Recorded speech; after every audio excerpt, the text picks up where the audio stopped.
Chers amis, bonjour. Le Seigneur soit avec vous. Nous célébrons aujourd'hui la fête de Sainte Marie-Madeleine. Et l'évangile qui nous est proposé est tiré de Jean chapitre 20, versets 11 à 18. Le premier jour de la semaine, Marie-Madeleine se rend au tombeau de grand matin. C'était encore les ténèbres. Elle s'aperçoit que la pierre a été enlevée du tombeau. Elle se tenait près du tombeau, au dehors, tout en pleurs. Et en pleurant, elle se pencha vers le tombeau. Elle aperçut 2 anges vêtus de blanc, assis l'un à la tête et l'autre aux pieds, à l'endroit où l'on avait reposé le corps de Jésus. Ils lui demandent « Femme, pourquoi pleures-tu » Elle leur répond « On a enlevé mon Seigneur et je ne sais pas où on l'a déposé. » Ayant dit cela, elle se retourna. Elle aperçoit Jésus qui se tenait là, mais elle ne savait pas que c'était Jésus. Jésus lui dit « Femme, pourquoi pleures-tu? Qui cherches-tu » Le prenant pour le jardinier, elle lui répond « Si c'est toi qui l'as emporté, dis-moi où tu l'as déposé et moi j'irai le prendre. » Jésus lui dit alors « Marie ». S'étant retournée, elle lui dit en hébreu « Rabboni », c'est-à-dire « Maître ». Jésus reprend « Ne me retiens pas, car je ne suis pas encore monté vers le Père. Va trouver mes frères pour leur dire que je monte vers mon Père et votre Père, vers mon Dieu et votre Dieu. » Marie-Madeleine s'en va donc annoncer aux disciples « J'ai vu le Seigneur » et elle raconta ce qu'il lui avait dit.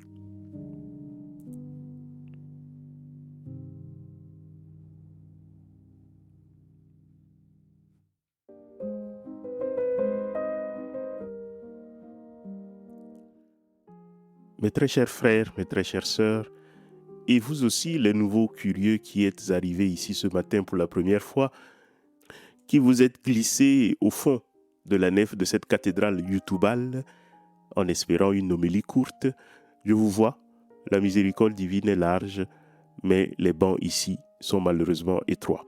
Chacun pourra néanmoins trouver une place. Nous sommes donc le 22 juillet et c'est la fête de Sainte Marie de Magdala. Vous la connaissez, tout le monde la connaît. C'est un peu la star internationale des compagnons du collège apostolique, celle dont la notice biographique, on va le voir tout à l'heure, la plus romanesque du Nouveau Testament, a subi plus de collages que les plus belles mosaïques chrétiennes, mélange d'exorcisme à 7 démons, de parfums à grand prix, de pleurs au pied de la croix, d'étourdissement au jardin de la résurrection et première migrante à traverser la Méditerranée à la pirogue. Oui, croyez-moi.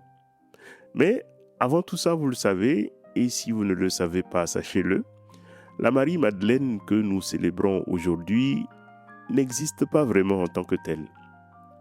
Dans l'imaginaire occidental, Marie de Magdala est une figure composée de plusieurs autres figures, nées de la fusion progressive de 3 femmes que les évangiles parfois distinguent, parfois semblent confondre. La première figure est la Marie de Magdala proprement dite, que Luc, seul parmi les évangélistes, désigne comme celle de laquelle étaient sortis 7 démons. Mais ce même Luc, comme Marc, Matthieu et Jean, la montre présent au pied de la croix, ou en tout cas pas absente et regardant la scène un peu de loin, ou témoin de la mise au tombeau, parmi les femmes qui allèrent au tombeau le matin du 3e jour, et donc parmi les premiers témoins du tombeau vide. Les 4 évangiles mentionnent donc nommément cette Marie de Magdala. Mais il y a d'autres Maries dans les évangiles dont, ne sachant pas trop quoi faire, bon je rigole, on a versé les CV dans celui de Marie-Madeleine. La première est une pécheresse anonyme que Saint Luc est le seul à mettre en scène au chapitre 7. Elle pénètre dans la maison de Simon le pharisien, elle baigne les pieds de Jésus de ses larmes, les essuie avec ses cheveux et les oint d'un parfum précieux. Jésus lui pardonne ses péchés, mais son nom n'est jamais donné. Rien ne l'identifie donc à Marie de Magdala ni à aucune autre Marie. Mais l'histoire des 7 démons a laissé penser que Luc parlait probablement de la même personne. L'autre figure est Marie de Béthanie, la sœur de Marthe et de Lazare, que Jean présente dans 2 épisodes distincts. C'est elle qui oint les pieds de Jésus d'un parfum de nard pur chez elle à Béthanie. Et vous vous rappelez la scène, Judas se met en colère parce qu'on aurait pu vendre ce parfum pour le donner aux pauvres, etc., etc. Les 3 autres évangélistes, quant à eux, rapportent aussi une onction à Béthanie, mais sans nommer la femme. Là encore, le lien avec Marie de Magdala est pour le moins, bon, vous avez compris. Chez les orientaux, dans l'église grecque par exemple, on a 3 fêtes différentes pour ces 3 personnes différentes. Dans la tradition occidentale, à partir de Saint Augustin et surtout de Saint Grégoire le Grand, on a interprété les passages d'évangile concernant ces 3 femmes comme parlant de la même et unique personne. Et si vous reprenez les récits, vous remarquerez que ça finit toujours comme par se recouper quelque part. Voilà comment on a eu la pécheresse repêchée, la femme au passé agité, convertie, parfumée, échevelée, pleurant au pied de la croix, puis témoin de la résurrection. Une témoin de la résurrection qui, on le voit dans l'évangile d'aujourd'hui, est envoyée annoncer la nouvelle aux apôtres, ce qui lui vaudra, plus de 1000 ans plus tard, de la part du grand théologien Thomas d'Aquin, le titre grandiose d'apôtre des apôtres, ce qui veut dire littéralement envoyé aux envoyés, et qui sans doute motivera le pape François en 2016 à élever le niveau de la messe qui lui est consacrée aujourd'hui et qui est passée de simple commémoration au statut de fête liturgique. Ce qui veut dire prosaïquement qu'il faut chanter le Gloria en son honneur aujourd'hui. Toutes ces figures assemblées en une seule ont aussi l'avantage de montrer que Marie n'est pas une personne vaguement améliorée par Jésus. Elle est une personne entièrement reconstruite. Elle ne suit pas le Christ par curiosité religieuse, comme on visite une exposition avec un billet gratuit. Elle le suit parce qu'elle sait ce qu'elle lui doit. C'est ce que dit également sa constance dans les heures de la Passion, comme au matin de la résurrection. Elle est ici, comme elle était là-bas, présente en ce vendredi noir, quand la plupart des apôtres avaient jugé prudent de se mettre en télétravail pastoral. L'évangile d'aujourd'hui nous la montre dans la version de Jean devant le tombeau. Et à lire et relire le texte que j'avais commenté déjà ici à Pâques, je vous y renvoie et j'essaierai de vous mettre le lien en description. À lire et à relire donc ce texte, il faut saluer chez Marie-Madeleine une qualité spirituelle assez peu répandue. C'est une remarquable capacité à ne pas se laisser distraire, même pas par le ciel. 2 anges en vêtements blancs lui apparaissent assis dans le tombeau. 2 anges tout de même. Pour beaucoup d'entre nous, la journée serait immédiatement classée parmi les expériences spirituelles inoubliables. Marie, elle, ne semble pas même remarquer qu'ils sont des anges. Les anges sont là, ok, tant mieux pour eux.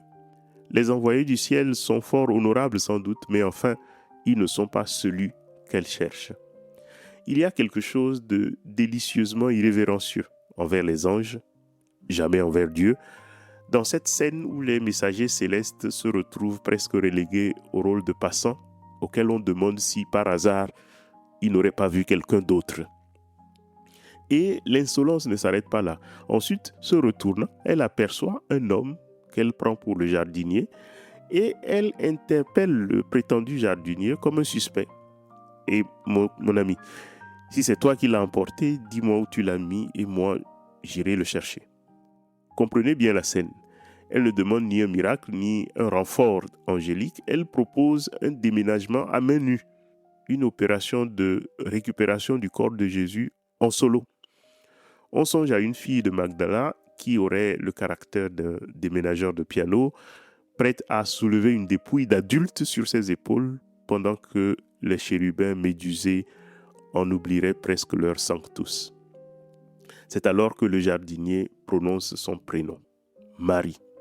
Et ce qui a manqué de lui entrer par les yeux va finir par lui entrer par les oreilles.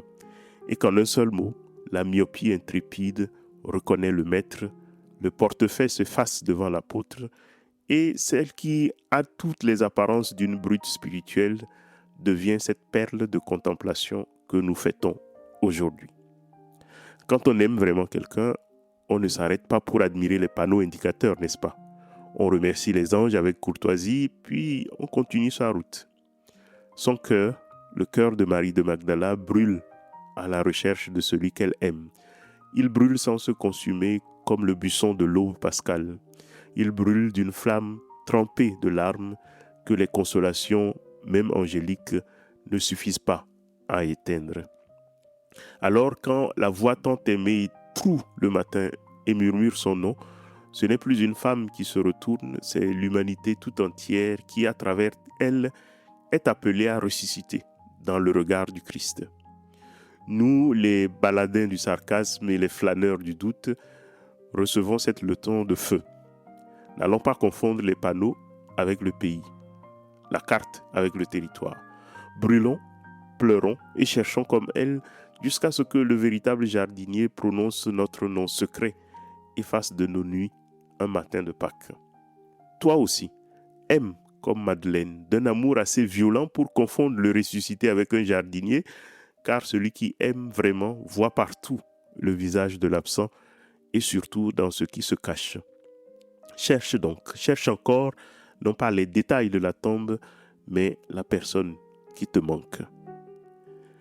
La légende qui a le droit de siéger à titre consultatif raconte que Marie-Madeleine, accompagnée de Marthe, de Lazare et de quelques autres, se sont embarqués sur un rafiot sans rame, ni voile, ni capitaine, pour aborder miraculeusement en Provence, dans le sud de la France, à Sainte-Marie de la Mer. Sans doute ce qui l'a rendu sympathique au pape François, apôtre de Lampedusa à sa façon.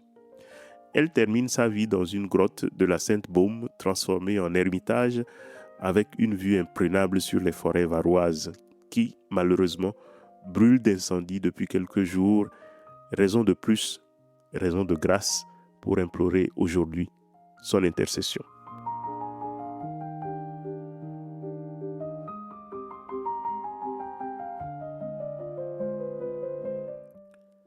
Sainte Marie-Madeleine, prie pour nous. Toi qui fus reconstruite par la miséricorde du Christ, intercède pour tous ceux qui pensent que leur histoire est définitivement abîmée, pour ceux qui portent le poids d'un passé dont ils ne parviennent pas à sortir, pour ceux qui ne croient plus qu'une vie puisse recommencer.